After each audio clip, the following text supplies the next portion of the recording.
Assalomu alaykum azizlar. Shifokor bo'lganim uchun окоп важнейшие отечественные лекарственные растения и их применение darslik kitobi 1990-yil 161-162 betlar kik o'ti to'g'risida berilgan ma'lumotlar bilan sizlarni xalq tilida tushuntirib chiqishga harakat qilamiz.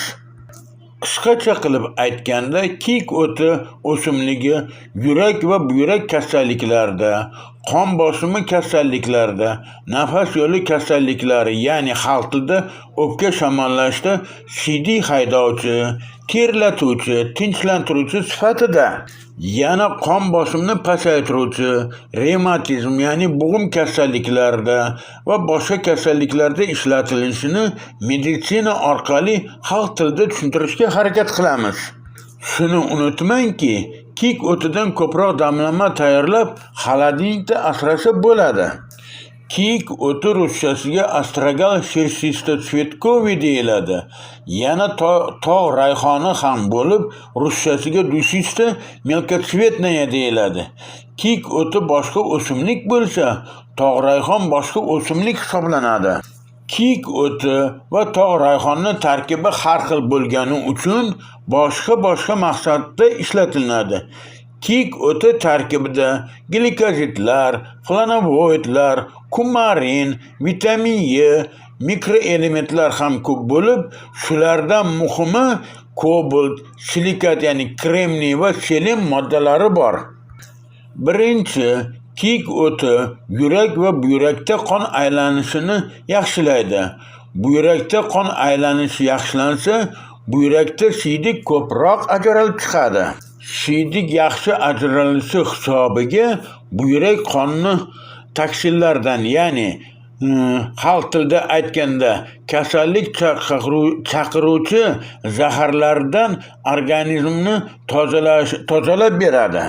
Xalq tilida aytganda qonni kasallik chaqiruvchi har xil zaharlardan tozalasa, bemor tezroq tuzalishga demak yordam beradi.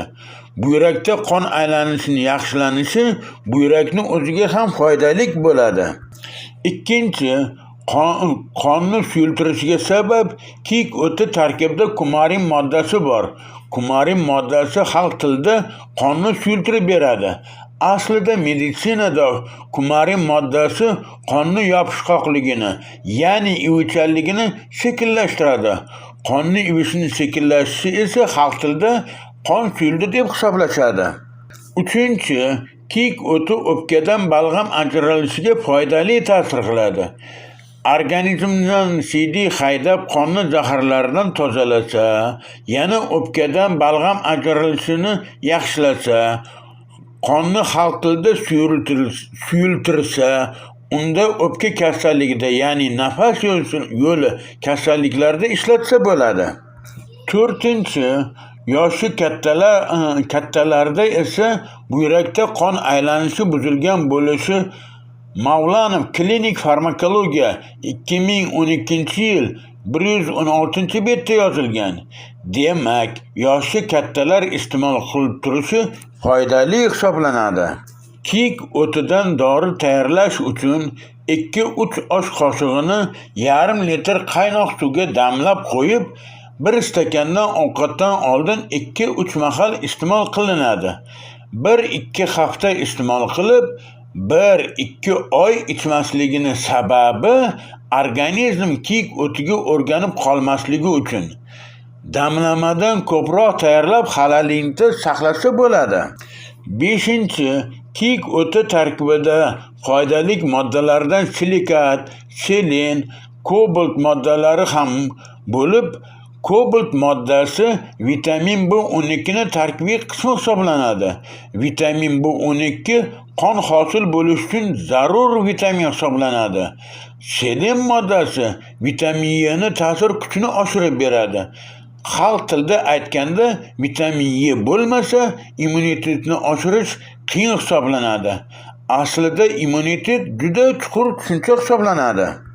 6. Kik o'ti buyrakda qon aylanishini yaxshilasa, siydik ajralishini kuchaytirsa, kremniy moddasi borligi uchun siydik yo'ldagi toshni erishiga ta'sir qilsa, demak, buyrak ishini yaxshilab, siydik yo'li tosh kasalligiga ham foydali ta'sir qiladi.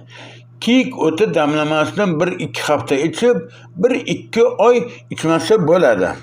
Fikr va mulohazalaringizni kommentariyada yozib qoldirsangiz xursand bo'lamiz.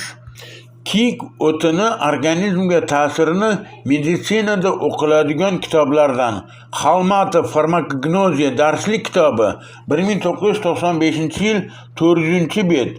Окопы важнейшие отечественные лекарственные растения и их применение. Darslik kitobi 1990-yil 161-162 betlar. Maqsumov fitoterapiya darslik kitobi 2013-yil 116 bet va boshqa kitoblardan foydalanib tayyorladik.